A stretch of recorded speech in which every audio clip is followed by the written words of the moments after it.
وقبيل دن وصالح يطالح وله كوح دن أو أمضى وعلماء أو دعاء اللي هذا واد قالوا ذين ديجان دن اللي هذا واد قالوا ذين مدام يوحي قوة صنور ودن اللي هذا واد قالوا ورنينك حكومة يننينك سماه طريقة أمرينا طريق شريعة الشيخ ذي ما وحكى لنا يا مسلمين إن قال يسيسوا على طريق خوارجته في القضاء حل النبي كدي صلى الله عليه وسلم طريق وديوه وضدك هنا واحد قال لي ماذا كان إن لقوا قال يسيو كدي من ديك قال لقوا بنيسو والله ودي أصل إلى هاي خوارجته واحد يقول الرجال اللي يجري محكمة النصوص تقص عرفت اللي يسلق كل هاي خوارج هاي وقوع علي لا تقال لما أصل بي صل كبو هيان المسلم كان لقوا قال يسيو واحد قال لي ما هي كو مركل لبانا إن ديك يسا سيدا لقوا حلاشة وهذا أصل بي بكوفة لذا معتقد كي خوارجته نصوصته أي كتب اللي يسنن أقول يعني خوارج هاي مركل مسألة ورد سيدا أما wadaadadii iyaga aan ugu horeeyo kaga dayanay aniga waxaan doonayaa inaan wax yar dib idin xusuusiyo wadaadadii Soomaaliya qaar ka mid ayaa waxay sameeyeen xilligii dawladdu burburtay mucaskaraad xiriyo military iyo dhalinyaro hub wata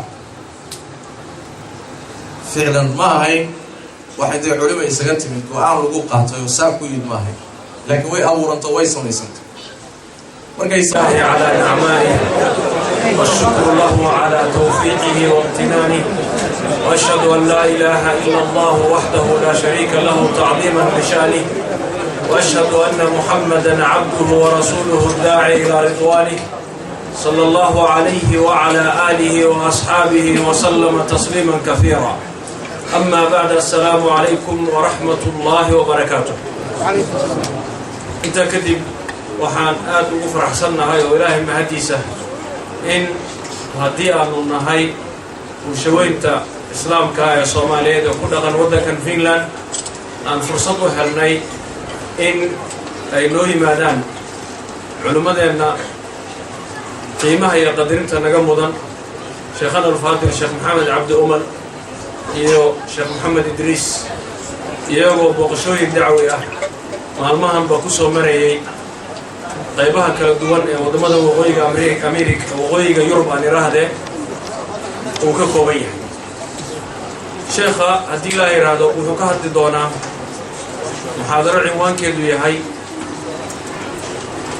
sidee baad ku garanaysaa in aad xaq ku taagan tahay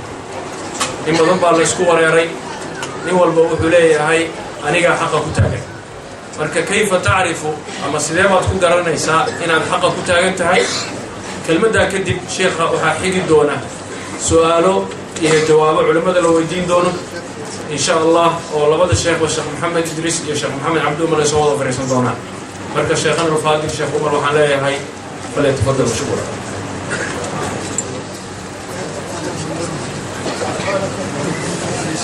بسم الله الرحمن الرحيم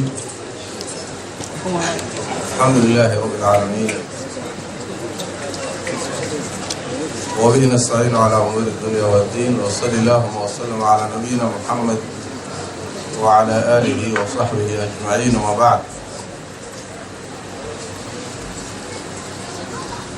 أيها الإخوة في الله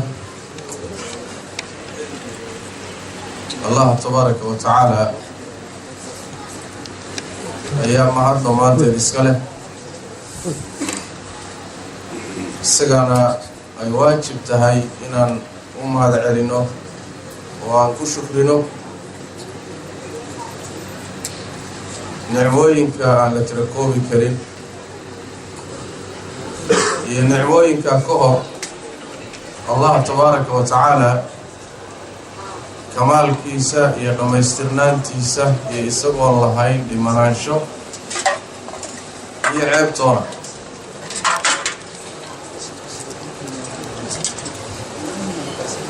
نعموين كإلهي تبارك وتعالى ينوكل ولا ليال ونعموين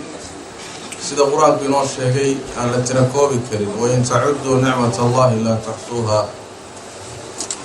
إن الإنسان لظلوم كفار وإن تعدوا نعمة الله لا تحصوها إن الله لغفور رحيم. الله نعمك وإذن كن معي وآدوا فربضا لما ترين كرم من الله حسابين كرم لما تركوا بكرم. نعمك فرح بضا ويكلا فضل بضين ويكلا في عين ويكلا قالسين ويكلا قيمة بضين. نعمده ugu qaalisan ee ugu qiimaha badan ee ugu fiican waa nicmada iimaanka iyo diinta iyo Ilaahay inuu dariiqa toosan ku waafajiyo. marka koobaad inuu ka dhigo min jumlati ahli al-iimaan dadka mu'miniinta Ilaahay rumaysan mid kamida in laga dhigo وهرت إيمانك لو وافجيو تاسو runtii astaan oo ah inuu Ilaahay ku doortay oo ku jeclaaday. nabigeena salawaatu rabbi wa salaamu alayhi waxa ka sugan inuu yiri wa inna allaha yu'ti ad-dunya man yuhibbu wa man la yuhibbu wa la yu'ti al-iimana illa man yuhibbu. Allah tabaaraka wa ta'ala adduunyada wuxuu siiyaa ruuxu jecel yahay يروحوا سنجعلين إيمانك سمصي يعيدوا تشعليها عدانها.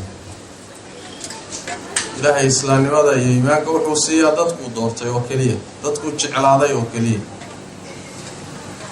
لكن نعموينك كالي هذي عرور تهي هذي حولة تهي هذي جاه إيا ملك إيا كرسي تهي هذي عافمات تهي. نعموينك الدنيا الله وحوصية تبارك وتعالى من مسلمة مؤمنة وناكسن وتوصن يمد قالها وملحدة وإلهي الشريطان كيس حتى ديدا ودقالما يو الله دقالما يو إلهي واسية تبارك وتعالى. حي إلي تاسي مكة ترجمة يسو إن إلهي كتعالي تبارك وتعالى waxaan ka wadaa Ilaahay hadduu kuugu nimceeyo nicmooyinka adduunyada balse waxay ka turjumayaan oo xikmadu ay tahay nicmooyinka adduunyada iyagu waa un imtixaan. atashkuru am takfur. Ilaahay nicmadu ku siiyey ma ku shukrinaysaa mise waad kufrinaysaa? hadduu kaa qadiyey ama kugu celiyey ma sabraysaa mise ma sabraysid? xikmadu waa taa. ama diinta iyo taacada iyo khayrka iyo iimaanka iyada siismada laysa siiyay waxay calaamad u tahay in Ilaahay ku jecel yahay. Allah tabaaraka wa ta'ala hadduu diinta ku waafajiyo dadka diinta ku abtirsanaya ayaa haddana fara badan kooxay noqdeen afkaara kala gedisan. si guud islaamka lagu wada abtirsadaa laakiin dadka islaamka ku abtirsanaya baa aad u fara badan. ilaa nabigeenu salawaatu rabbi wa salaamu alayhi uu sheegay in ay ummadani u qaybsami doonto 73 qaybood ama kooxood ama diimood. markaasaa nabigu wuxuu yidhi sallallahu alayhi wasallam kulluhaa fi nnaari illa waaxid. 73daasi oo naartay galayaan ilaa hal mid mooye. nabiga waa la weydiiyey sallallahu alayhi wasallam waa kooxdee baa layidhi. wuxuu yidhi hiya aljamaaca waa dadka wada jira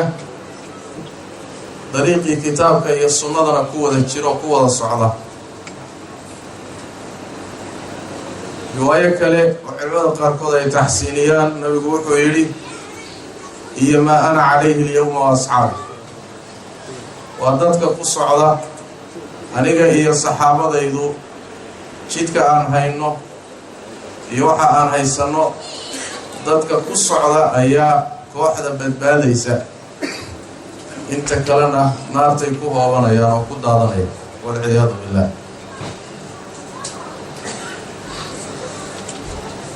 mar kale nabigeenu salawaatu rabbi wasalaamu calayh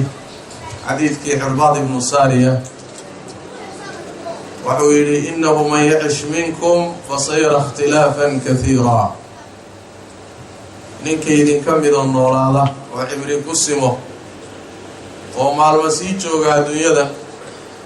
wuxuu arki doonaa iskhilaaf aad u fara badan, dadkii oo kala jeedsaday, dadkii oo kooxo kala noqday, firqo kala noqday, ummaddii oo iskhilaaftay. cudurkaa markuu nabigu sheegay sal alla alay wasalam haddana wuxuu sheegay daawadiisii oo wuxuu yidhi facalaykum bisunnatii wa sunnati alkhulafaa'i alraashidiina min bacdi, dariiqayga qabsada oo laasima. ragga madaxda ah ee dariiqayga haysta ee xilka iiga dambeeya kuwaa dariiqoodii laasima, waa kuwa hanuunsan oo jidkii haya, bimacnaa dariiqiisa iyo dariiqii saxaabadiisa way. kadibna nebigu wuxuu ka digay sal alla alay wasalam dariiqyada kaluu ka digay oo wuxuu yidhi wa iyaakum wa muxdathaati alumuur, waxaad iska jirtaan oo aada uga taxadartaan ood iska ilaalisaan waxyaalaha dib laga keeni doono ee maalinkaa waxyigu degayay ee nebi maxamed noolaa sal alla alay wasalam, maalinkaa waxaan diin ahayn oo dib laga keeni doono oo diin laydinka dhigi doono, taa iyadaa buu nabigu sal alla alay wasalam iska ilaaliya oo iska jira, waa ku khaldamina. maxaa yeelay wax kastoo dib laga keenay oo xilligaa hore aan diin ahayn waxaa la yidhaahdaa muxdatha. muxdatho kastana waa bidco, bidco kastana waa baadi, riwaayo kale waxay tihi baadi kastana waa naarta. marka nabigu sal alla alay wasalam wuxuu sheegay ummaddan inay iskhilaafi doonto, qur-aankuna wuxuuba tilmaamaya inay iskhilaafto oo dadku ay iskhilaafaan waa waxaan la baajin karin. walaa yazaaluuna mukhtalifiina ilaa man raxima rabbuk walidaalika khalaqahu, dadku inay iskhilaafsan yihiin ka suuli maayaan ilaa in ilaahay u naxariistay mooye, sidaasaana alla u abuuray. walidaalika khalaqahum, sidaas daraaddeed khilaafka ummaddan dhexdeeda ah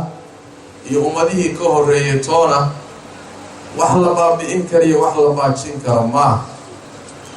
laakiin waxaa muhim ah dariiqyadaa kala gedisan ee la kala hayo iyo madaahibtaa kala gedisan ee dadku kala haystaan iyo mawjadahaas midba uu nin saaran yahay inaad kala garato jidkii saxsanaa aawe,